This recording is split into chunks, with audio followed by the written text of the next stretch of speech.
1999년 9월 9일 롱아일랜드 경찰은 한 걱정된 사람으로부터 우려스러운 전화를 받았습니다. 그 사람은 자신의 집 지하실에서 알 수 없는 유해가 담긴 오래된 통을 발견했다고 신고했습니다. 수사관들은 현장에 도착하여 걱정하는 집주인 로널드 코헨을 만났습니다. 그는 최근에 집을 팔았고 짐을 꾸리고 있었다고 설명했습니다. 지하실로 내려갔을 때 그는 모든 쓰레기가 제거되지 않았다는 것을 알아챘습니다. 구석에는 55갤런 용량의 크고 더러운 통이 큰 라벨과 함께 서 있었습니다. 부착된 메모에는 통이 너무 무거워서 옮길 수 없으며 무게와 화학 표시 때문에 운반을 위한 특수 장비가 필요하다고 적혀 있었습니다.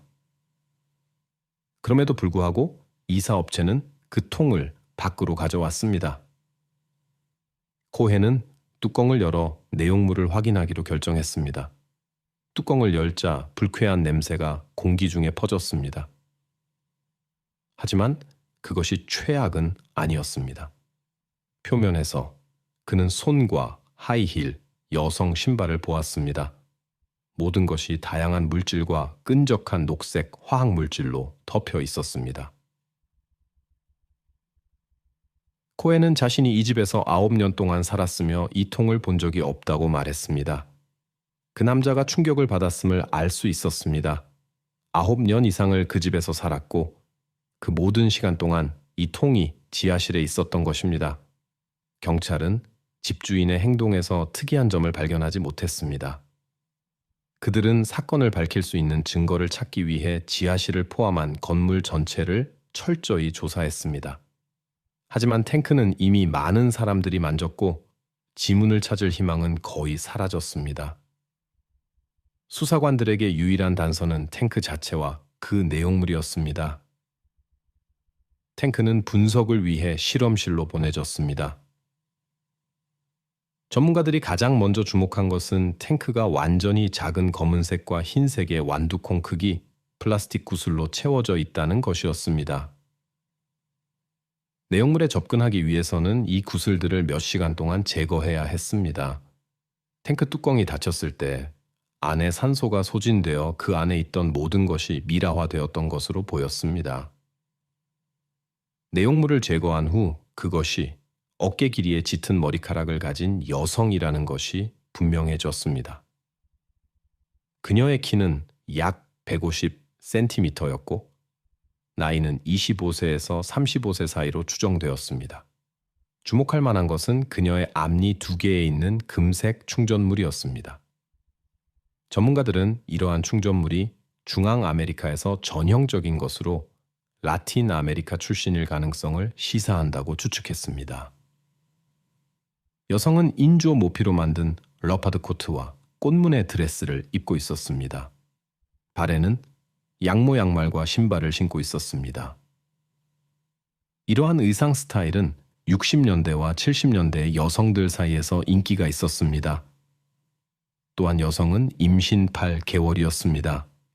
탱크 바닥에서 수사관들은 액체와 페인트의 혼합물로 밝혀진 끈적한 녹색 액체를 발견했습니다. 탱크 내부에서 그들은 또한 노트북, 화장품 세트, 이미 오랫동안 은퇴한 의사의 명함이 들어있는 지갑이 있는 핸드백을 발견했습니다. 조사 중에 플라스틱 줄기와 잎사귀라는 또 다른 특이한 발견이 있었습니다. 이 물건은 나중에 사건에서도 역할을 하게 됩니다. 가방에는 신분증이 없었지만 노트북이 있었습니다. 노트북은 심하게 손상되었습니다. 많은 항목들이 번지거나 판독 불가능했습니다. 따라서 정보 복원을 위해 전문가들에게 전달되었습니다. 전문가들이 노트북의 항목들을 복원하는 동안 수사관들은 지난 10년 동안의 모든 실종된 라틴 아메리카 여성 사례를 확인했습니다. 그러나 어떤 사례도 발견된 여성의 묘사와 일치하지 않았습니다. 아무도 이 불행한 여성을 찾지 않는 것 같았습니다. 일반적으로 조사는 그 사람에 대한 정보 수집으로 시작됩니다. 누구와 친구였는지, 어떤 연결고리가 있었는지, 무엇을 했는지 등입니다. 이 경우 수사관들은 피해자의 신원에 대한 정보가 없었습니다. 따라서 수사관들은 통이 발견된 집의 조사부터 시작하기로 결정했습니다. 그 집은 1959년에 지어졌으며 지난 30년 동안 4명의 소유자가 바뀌었습니다. 통을 발견한 남자 이전에는 3개의 다른 가족이 그 집에 살았습니다. 모두 부유했고 아이들이 있었으며 법적 문제가 없었습니다. 수사는 막다른 길에 도달했습니다. 집주인 중 한 명이 그러한 통을 지하실에 일시적으로라도 보관했을 가능성은 낮았습니다.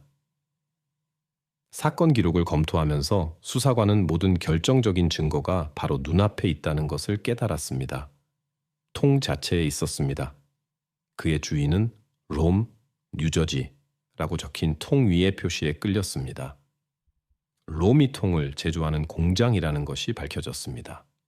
그 후 수사관은 조사를 계속하기 위해 공장으로 향했습니다. 공장 직원 중 한 명은 많은 용기들이 위험 물질을 보관하는 데 사용되기 때문에 연방 규정에 따라 제조된 모든 용기에 표시를 해야 한다고 설명했습니다. 이 표시는 용기를 추적하는 데 도움이 됩니다. 용기에 있는 각 숫자는 정보를 담고 있습니다. 예를 들어 58 용기의 용량을 나타냅니다. 55 갤런. 숫자 3은 용기 벽의 두께를 나타내며 이는 3mm입니다. 숫자 63은 용기가 1963년 3월에 제조되었음을 보여줍니다.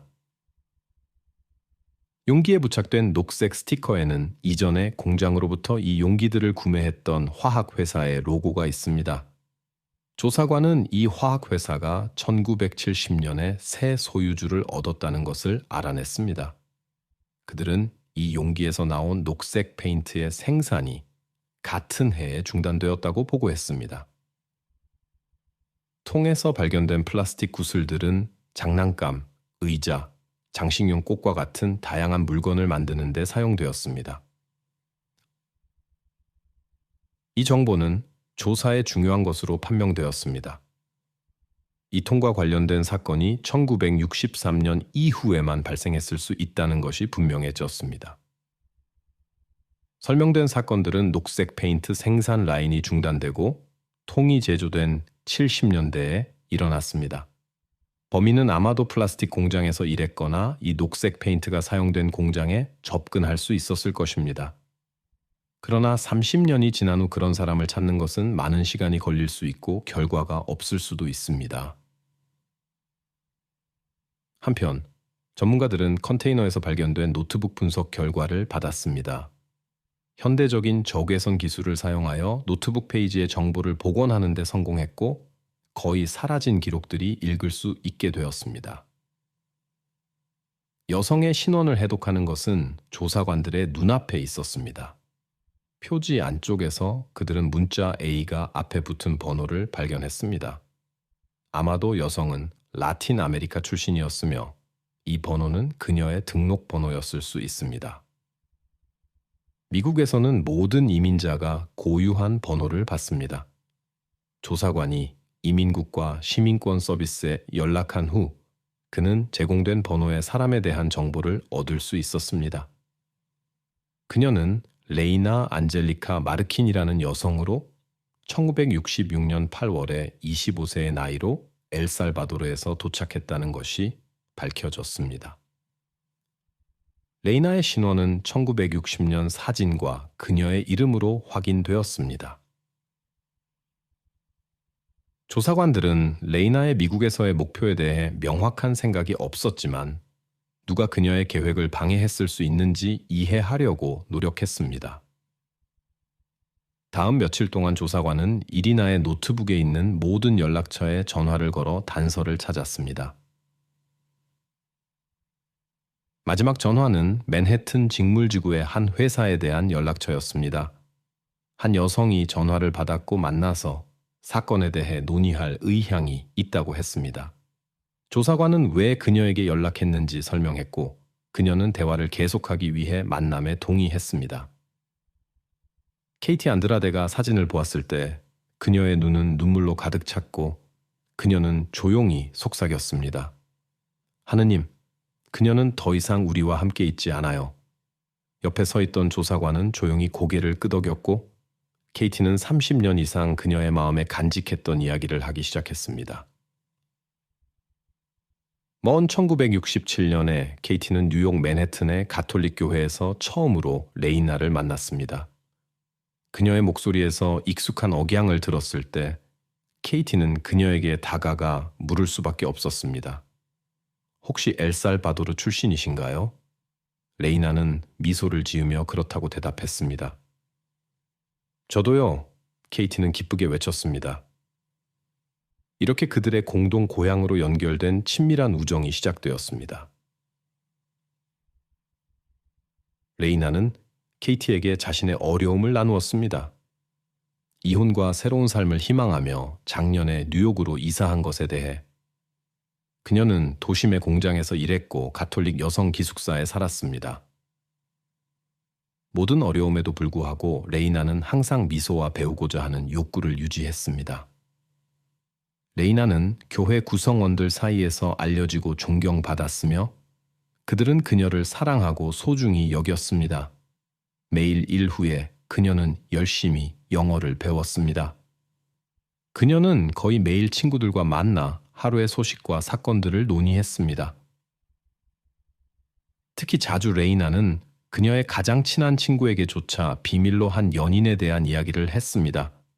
이 남자는 수수께끼로 남아 있었지만 어느 날 레이나는 조사관 케이티에게 그녀의 남자친구가 결혼했으며 그들은 특정 날에만 만날 수 있다고 고백했습니다. 케이티는 친구를 매우 걱정했고 종종 그런 관계는 예상치 못한 결과를 초래할 수 있어 라고 경고하며 조심하라고 조언했습니다. 레이나는 침착하게 대답했습니다. 나는 이미 아이를 기다리고 있어. 모든 것이 잘 될 거야. 내 남자친구는 그의 아내를 떠나 우리에게 아파트를 임대해 주기로 약속했어. 그리고 이상하게도 이 수수께끼의 남자는 약속을 지켰습니다. 아파트를 임대한 후 그는 라이나가 일을 그만두도록 주장했습니다. 그는 그녀의 건강과 미래 아이의 건강을 걱정했습니다. 반면 케이티는 진짜 이유가 그가 결혼한 상태였기 때문에 누구도 라이나의 상태를 알게 하고 싶지 않았다는 것이라고 생각했습니다. 그럼에도 불구하고 라이나와 케이티는 주간 연락을 유지했습니다. 라이나가 먼저 전화하지 않으면 케이티가 직접 연락했습니다. 라이나는 항상 만족스러워 보였고 그녀의 남자친구가 곧 아내를 떠날 것이라고 케이티에게 행복하게 말했습니다. 매달 그녀의 남자친구는 라이나를 의사에게 데려갔고 그녀를 돌보고 음식과 필요한 모든 것을 가져다 주었습니다. 그녀에게 부족한 것이 없어 보였습니다. 케이티는 그녀의 친구에게 모든 것이 최고로 잘 되고 있다고 믿었습니다. 어느 저녁, 일과가 끝날 무렵 케이티가 일하던 사무실에서 전화가 울렸습니다. 캐티는 수화기를 들고 친구 레이나의 걱정스러운 목소리를 들었습니다. 눈물을 흘리며 레이나는 그녀의 연인의 아내를 만났다고 말했습니다. 공포에 질려 그녀는 그가 그녀에게 헛수고였다고 말했고 그의 모든 약속이 거짓이었다고 반복했습니다. 임신 8개월 차, 파트너가 아내에게 진실을 말하기를 기다리는데 지친 레이나는 모든 것을 직접 말하기로 결정했습니다. 진정된 후 그녀는 캐티에게 이미 남자친구의 아내에게 전화해서 진실을 말했다고 했습니다. 대답으로 그녀의 연인은 레인에게 전화를 걸어 그녀의 행동에 매우 불만족스러워 했습니다. 캐티는 모든 것을 내버려 두고 친구에게 달려갔습니다. 캐티가 레이나의 아파트에 도착했을 때 그녀는 문이 열려 있는 것을 발견했습니다. 그녀는 들어가서 친구를 여러 번 불렀지만 대답이 없었습니다. 카티가 아파트에 들어섰을 때 그녀의 시선은 즉시 주방 바닥에 놓인 신발에 빠졌습니다. 주방 테이블에는 아직 따뜻한 요리가 있었습니다. 걱정된 카티는 즉시 경찰서로 향했습니다. 그곳에서 그들은 주의 깊게 그녀의 말을 들었지만 사건 이후 너무 적은 시간이 지났기 때문에 신고를 접수하기를 거부했습니다. 조사관들은 임신한 연인과 함께 사라진 남자들의 사례를 알고 있었고, 따라서 그 여성을 찾는데 자원을 사용하고 싶지 않았습니다. 그러나 카티는 그녀의 친구가 위험에 처해 있다고 확신했습니다. 일터로 돌아온 그녀는 끊임없이 친구의 번호를 눌렀지만 아무도 대답하지 않았습니다. 레이나에 대한 걱정은 카티를 한순간도 놓아주지 않았고, 그녀는 매일 레이나를 생각했습니다. 누구에게 도움을 구해야 할지 모르고 엘살바도르의 친척들과의 연락처도 없어서 카티는 완전히 무력감을 느꼈습니다. 그 이후로 카티는 레이나에 대해 아무것도 듣지 못했지만 항상 그녀의 친구에게 끔찍한 일이 일어났다고 확신했습니다. 수사관들이 레이나가 이전에 살았던 가톨릭 보육원의 주소를 카티로부터 받은 후 그들은 모든 필요한 데이터를 찾을 수 있었습니다. 서류에 따르면 레이나가 정확한 도착 및 출발 날짜와 함께 그곳에서 일정 기간 살았다는 것이 밝혀졌습니다. 카티에 따르면 레이나는 임신 2번째나 3번째 달에 보육원을 떠났고 8번째 달에 발견되었습니다. 따라서 레이나가 1967년 3월이나 4월에 통에 갇히게 되었다는 것이 확인되었습니다. 카티의 정보 덕분에 수사관들은 또한 레이나가 통이 발견된 집의 이전 3명의 소유자들처럼 기혼 남성과 불륜 관계를 가졌다는 것을 알게 되었습니다. 부동산 서류 조사 결과 통이 보관되어 있던 집의 일부는 원래 집 계획에 포함되지 않았다는 것이 밝혀졌습니다. 이 증축은 1981년에야 세워졌습니다. 이는 통이 이 시기에 지하실로 들어갔을 수 있음을 시사했습니다. 수사관들은 누가 이 증축을 했는지 알아내야 했습니다. 수사관들은 집의 2번째 소유자인 스탠 밀러에게 집중했습니다. 밀러는 1972년에 집으로 이사했고 즉시 불법 증축에 대해 알게 되었다고 보고했습니다. 1981년에 그는 모든 필요한 서류를 발급받았습니다. 그는 또한 통의 존재에 대해 알고 있었지만 건설 작업 후 남은 것이라고 생각하여 주의를 기울이지 않았습니다. 그는 수사관들에게 그 전에 집에 살았던 하워드 아렌스와 대화해 보라고 조언했습니다. 수사관들은 레이나가 통에 갇혔을 당시 하워드 아렌스가 40세였고 기혼이며 3자녀의 아버지였다는 것을 확인했습니다. 그가 법을 준수하는 시민으로 간주되었지만 수사관들은 한 가지 상황에 주목했습니다. 그의 경력 성공은 그를 플라스틱 제품 회사의 파트너로 만든 그의 장인과 관련이 있었습니다. 컨테이너 바닥에는 녹색 페인트와 플라스틱 시트가 있었습니다.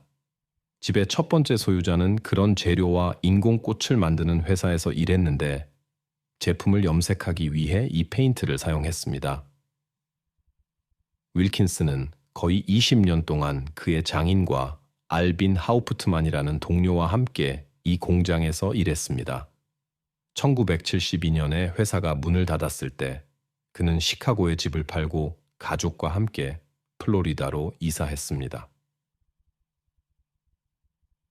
수사관들은 윌킨스의 아버지와 대화하기 위해 플로리다로 향했지만 먼저 그들의 의혹을 확인하고 역시 플로리다에 살고 있는 그의 전 파트너 샨타누를 만나기로 결정했습니다.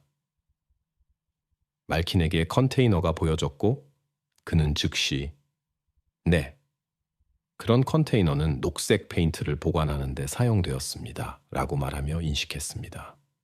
그는 또한 그 안에서 발견된 구슬들도 알아보았습니다. 수사관들은 하우프트만에게 그의 전 파트너에 관한 질문을 했습니다. 하우프트만은 하워드가 기술적으로 능숙하고 강하며 인내심이 강한 사람이었다고 말했습니다. 그는 또한 빈스가 긴 검은 머리와 금색 치아를 가진 젊은 라틴계 여자친구가 있었다고 언급했습니다. 수사관들은 이것이 레이나였다고 이해했습니다. 하우프트만은 그녀의 이름을 기억하지 못했지만 그녀가 약 1년 동안 공장에서 일했고 어느 날 그냥 일을 나오지 않았으며 그 후로 아무도 그녀를 보지 못했다는 것을 알고 있었습니다. 하우프트만은 또한 이상한 사건을 기억했습니다. 한 번은 윌킨스가 레지나를 위해 아파트를 임대했던 뉴저지에서 화가 난 집주인이 그에게 전화를 걸었습니다. 집주인은 하워드가 임대료를 지불하지 않으면 모든 물건들이 거리에 던져질 것이라고 위협했습니다. 하우프트만이 메시지를 전달했을 때 그는 즉시 차에 올라 떠났습니다. 저녁에 그는 텔레비전과 가방을 가지고 돌아왔습니다.